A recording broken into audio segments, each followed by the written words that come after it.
দর্শক, চাকসু নির্বাচনের আরো খবর জানাতে চট্টগ্রাম বিশ্ববিদ্যালয় প্রাঙ্গণ থেকে আমাদের সঙ্গে যুক্ত হচ্ছেন ইবেন মীর। ইবেন, প্রায় ৩৫ বছর পর নির্বাচন হচ্ছে আমরা বলছিলাম, এবং নির্বাচন শেষ হলো প্রায় ৬ ঘন্টা হতে চললো। কি অবস্থা দেখছেন সার্বিকভাবে? রেজাল্ট তো গণনা চলছে, ফলাফল হয়তো কখন নাগাদ প্রকাশ হতে পারে?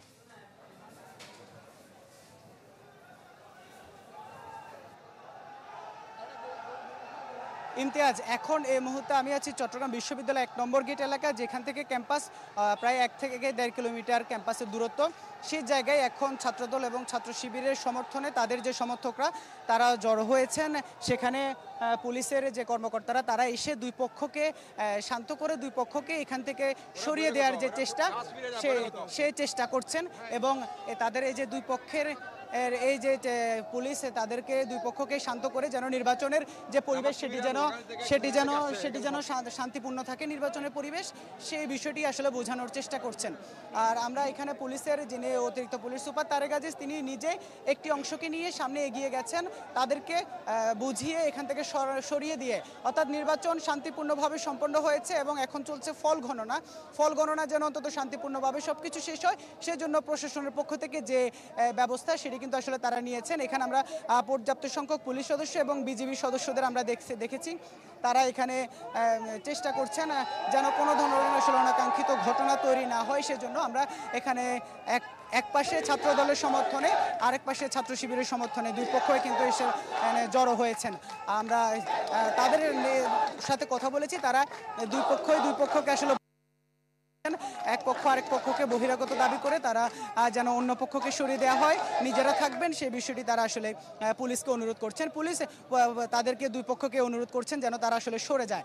আর ভেতরে যেহেতু নির্বাচনের ফল গণনা চলছে, সেই জায়গায় কিন্তু আসলে সবার আসলে নজর সেই ফল গণনা নিয়ে আমরা আসলে শুনবো। আমাদের যিনি সহকর্মী জোবায়ের মঞ্জুর, তিনি এতক্ষণ ছিলেন সেখানে, আমরা জোবায়ের মঞ্জুর কাছ থেকে সেই ফল গণনার বিষয়টি শুনবো।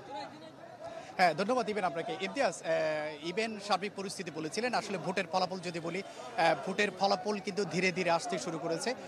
আমার কাছে একটি হোস্টেলের পূর্ণ ফলাফল আমার কাছে আছে, সেটি যদি বলি, শিল্পী আব্দুর রশিদ হোস্টেল যেটি আছে সেটির ফলাফল আমার কাছে আছে।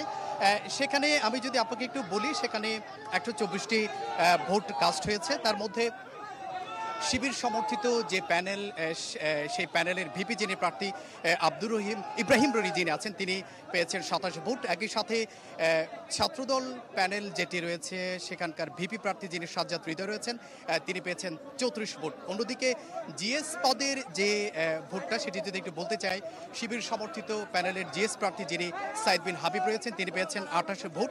একই সাথে শাফায়েত হোসেন যিনি ছাত্রদল সমর্থিত প্রার্থী, তিনি পেয়েছেন 14 ভোট। এর বাইরেও যে আমি যদি আপনাকে বলি, ফলাফল আসতে সার্বিকভাবে একটু সময় লাগবে। আপনি জানেন যে নির্বাচন কমিশনের পক্ষ থেকে বলা হয়েছিল যে পূর্ণ ফলাফল পেতে একটু সময় লাগবে, সকাল গড়াতে পারে। যদি বলি আসলে ফলাফল এবং সার্বিক পরিস্থিতি এই ছিল আসলে আমাদের কাছে। অনেক ধন্যবাদ জোবায়ের মঞ্জুর এবং ইবেন মীর, আমাদের দুজন সহকর্মী চাকসু নির্বাচনের এখনকার কি অবস্থা আমাদের জানাচ্ছিলেন।